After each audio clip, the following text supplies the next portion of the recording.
안녕하세요. 사주 한 스푼입니다. 사주에 유금이 있는 분들 주목해주세요.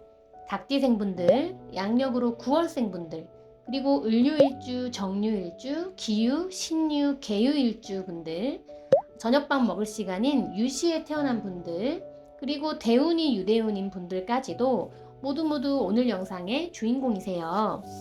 자, 그런데 본론으로 들어가기 전에요. 꼭 짚어야 할 부분이 있습니다. 올해에는 저를 포함해서 많은 분들이 작년보다 나은 삶을 살아가셨으면 좋겠고, 걱정보다는 희망을 드리고 싶은 마음으로 이 영상을 만들었어요. 그런데 그렇다고 해서 유금이 있는 사주가 한두 개도 아닌데 다 좋을 수는 없잖아요. 부풀려서 말하고 싶지 않은데 그러자니 또 괜한 걱정을 하시게 될까봐 되게 조심스럽더라고요. 그래서 어떻게 해야 지금 제 마음을 잘 전달할 수 있을까 고민하다가 이 영상의 목표부터 확실하게 알려드려야겠다라는 생각을 했어요. 그래서 이 영상의 목표는요, 유금이 있으면 대박난다, 큰일난다 이런 차원이 아니고요. 사주를 잘 모르셔도 카더라에 휘둘리지 않기 위한 대략적인 가이드를 제시해드리는 영상인 것을 미리 안내드릴게요. 네, 이제부터 본론으로 넘어가겠습니다. 을사년의 사화하고 유금이 만나면 어떻게 되는지부터 일단 알아야겠죠. 결론부터 말씀드리면 금기운이 강해집니다.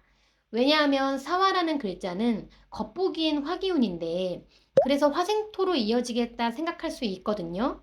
근데 사실은 사화 속의 경금 때문에 화급금으로 향하는 좀 특별한 글자예요. 이 상태에서 유금을 만나면 금기운이 뭉쳐지게 되고 이를 사유반합이라고 부르는데요. 반합이 된다 안 된다 뭐 의견이 분분한데 사실 지장간을 보면 명확하게 금이 커진다는 것을 알 수 있어요. 이 부분은 어렵고 재미없더라도 눈을 크게 뜨고 집중하셔야 해요. 영어의 파닉스처럼 대단히 기초적인 부분이기 때문입니다.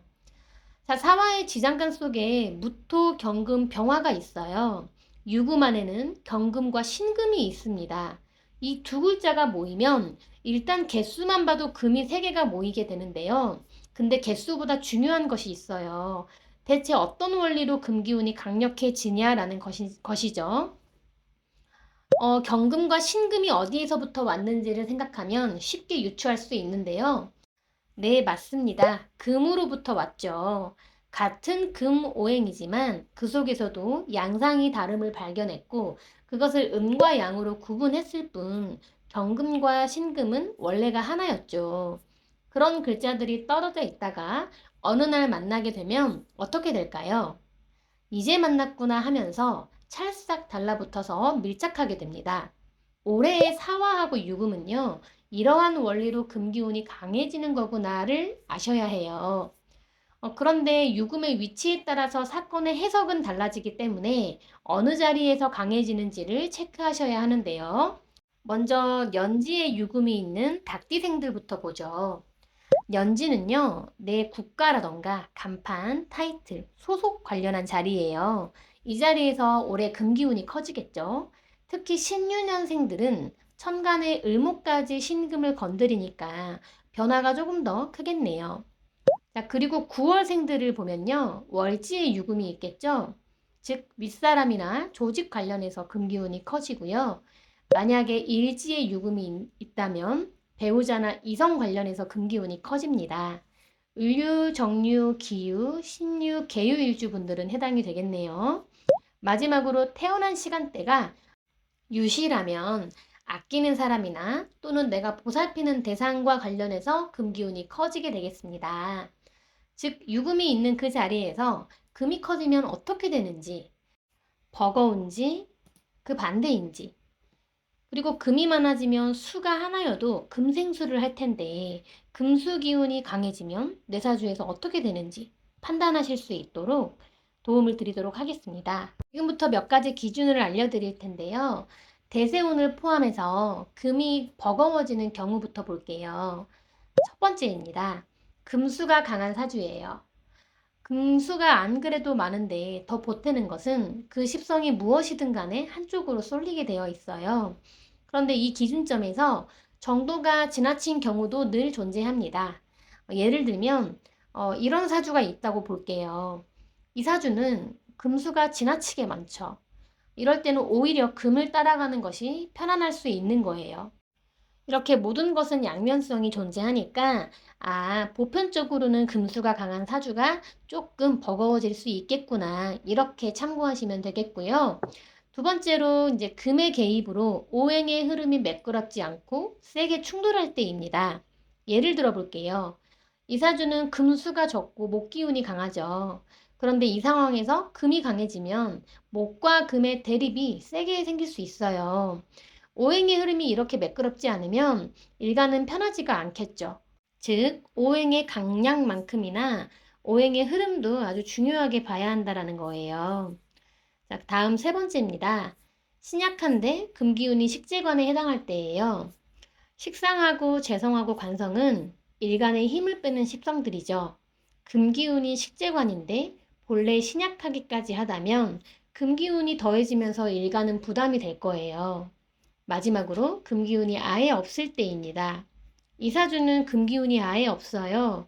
그러면 없는 금기운이 왔을 때 좋을 것 같지만 오히려 들어오는 그 금기운이 훼손될 수 있습니다. 더 자세히 말씀드리면 금기운에 해당하는 건강이라던가 육치는 조금 불리한데 심리적으로는 금기운을 강하게 붙잡을 수 있겠죠.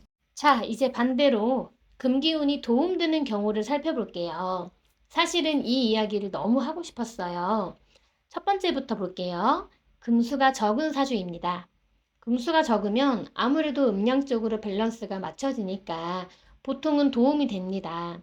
그러나 앞전에 설명드렸듯이 금수가 적더라도 충돌하는 구조면 좋은 와중에 문제가 생길 여지는 많기 때문에 종합적으로 판단해야 하는 거 잊지 마시고요. 두 번째는 금의 개입으로 오행의 흐름이 매끄러울 때예요. 예를 들어 볼게요. 이 사주는 화생토의 흐름이 좋네요. 근데 얼핏 보면 토생금까지 좋지 않냐 볼 수 있는데 여차하면 토국수로 가버리기 때문에 금기운이 조금 아쉬워요. 이럴 때 금기운이 더 보태지면서 개입되면 이전보다 화생토, 토생금, 금생수의 작용이 좀 더 매끄럽고 시원하게 될 것 같네요. 그러면 일간이 더 편할 것 같아요. 물론 이런 상황에서 일간이 어느 정도는 버텨야겠죠. 이게 바로 세 번째입니다. 이런 경우에 해당되는 분들은 올 한 해 적극적으로 펼쳐내셨으면 좋겠어요. 그게 무엇이 되었든 노력하는 것 이상으로 결실이 있을 거니까요. 많은 분들이 이 경우에 해당했으면 참 좋겠습니다. 여기까지 종합해보면 단순히 개수로만 판단해서도 안 되고 신강, 신약으로만 판단해서도 안 되며 십성으로만 판단해서는 더더욱 안 되며 음양 오행의 조화로움 아래에서 여러 가지를 종합적으로 판단해야 함을 알 수 있어요. 한 사람의 인생을 논하는데 너무 당연한 것이겠죠. 그럼에도 불구하고 지금 이 순간 걱정하실 분들도 계실 수 있어서 간단한 솔루션을 안내하려고 합니다. 아무리 나를 위한 말이라도 솔루션이 없으면 그 의미가 퇴색되기 때문이에요. 먼저 목일간부터 볼까요? 목일간에게 금기운은 나를 극하는 관성이고 신약할수록 버겁겠죠.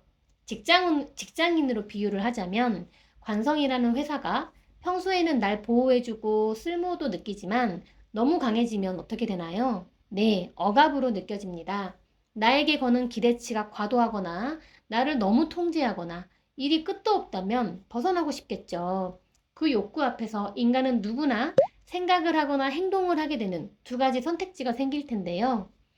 생각을 깊게 하고 행동으로 이어지면 문제가 대부분 없지만 그런데 올해 하필 사유반합으로 금기운이 커진다고 방금 배웠단 말이죠. 사화는 식상이고 식상은 가골목 일간에게 행동이니까 어쩌면 생각보다는 행동이 앞서겠구나 라는 것을 알 수 있습니다. 최근 1월에 그러한 전조 증상이 없었는지 잘 살펴보시고요. 있었다면 더더욱 불편한 상황이 생겼을 때 언행에 조금 더 신경 쓰자. 이렇게 마음을 먹으시면 불필요한 구설이나 오해가 발생하지 않으실 거예요. 오히려 침착하게 잘 해결해가는 모습을 보여주면 누군가는 다 눈여겨보고 있거든요. 그런데도 정말 참기 어려운 날이 올 수 있어요. 그때 이것만 기억해 주시면 되세요. 그날 하루만 넘기고 생각하고 행동하자. 이것도 어려우시면 좋아하는 취미라던가 운동, 연차 이런 찬스로 환기를 시켜주는 게 좋습니다.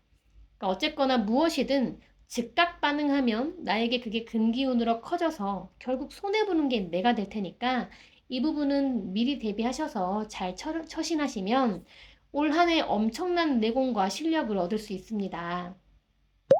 다음 화일간 간단하게 볼게요. 신약한 화일간에게 사화라는 비겁이 금재성을 키우네요. 신약하니까 재성 때문에 버겁겠죠. 즉 사람들 때문에 금전적인 손실이나 분쟁이 있을 수 있는 흐름이에요. 어? 그러면 어떻게든 돈 안 쓰려고 버티면 될까요? 저는 아니라고 봅니다. 명리를 공부하고 있는 제 생각에는 금을 통해서 목이라는 측은지심을 이해하며 성장할 수 있는 시기거든요. 쉽게 말해서 이럴 때일수록 돈을 쓸 땐 쓰고 감사한 분들께는 베풀어야 하반기에 진정한 동료를 얻을 수 있다라는 거겠죠. 물론 분쟁을 피하기 위해서는 개인 간의 돈 거래는 신중하시는 게 좋겠습니다. 토일간은 어떤가요? 사와 인성이 금 식상을 키우네요. 어떤 제안을 통해 방향성이 바뀌거나 자격을 갖고 언변이나 기술로 돈을 벌겠어요. 신약하다면 바쁘긴 한데 실속은 없을 수 있겠죠. 그렇지만 가을 이후부터는 보상이 있을 테니까요. 당장 실속 없어도 실망 마시고 이럴 때일수록 내실에 집중하시면 좋겠죠. 다음 금일간입니다. 금일간은 관성이 금 비겁을 키우게 되겠네요. 신약한 경우 관성이 시키는 대로 하는 것이 이제 점점 불편해질 수 있고요. 신강하면 그걸 넘어서 자립을 꿈꿀 수도 있겠습니다. 게다가 만약에 금이 들어오면서 화 관성하고 충돌하는 구조라면 관성 안에서 일감이나 공을 뺏기고 사람들과 문제가 생길 수 있어서 이럴 때는 직장인이면 경쟁보다는 협력하시면서 가는 게 훨씬 좋겠죠. 다음 수일간입니다. 재성이 금 인성을 키우네요. 대체적으로는 공부나 계약 또는 투자 관련해서 돈이 묶일 수 있는 흐름인데 이 부분은 사주 구조에 따라 천차만별로 해석되겠으니 참고만 해주시고요. 그런데 이건 있어요. 관성이 많아서 신약한 사주는 관의 인정이나 도움을 받는 등 일간이 편해지는 게 있어요. 그런데 복병이 하나 있습니다. 을사년은 을목 식상이 천간에 떠 있다 보니까 자꾸 심기가 불편한 일들이 생길 수 있거든요. 그런 고비들만 잘 넘기신다면 올 한 해 좋은 일들 생기실 겁니다. 이렇게 해서 간단한 솔루션까지 살펴봤는데요. 마지막으로 다시 한번 강조드리지만 이 영상은 대략적인 가이드이지 여러분의 사주를 보지도 않고 좋다 나쁘다를 함부로 얘기하는 취지가 아님을 꼭 기억해 주셨으면 하고요. 이 영상으로 가슴속의 걱정보다는 희망을 채우셨기를 바라봅니다. 구독, 좋아요 눌러주시는 분들도 묵묵하게 시청해 주시는 분들도 모두 감사드립니다. 영상 마치겠습니다.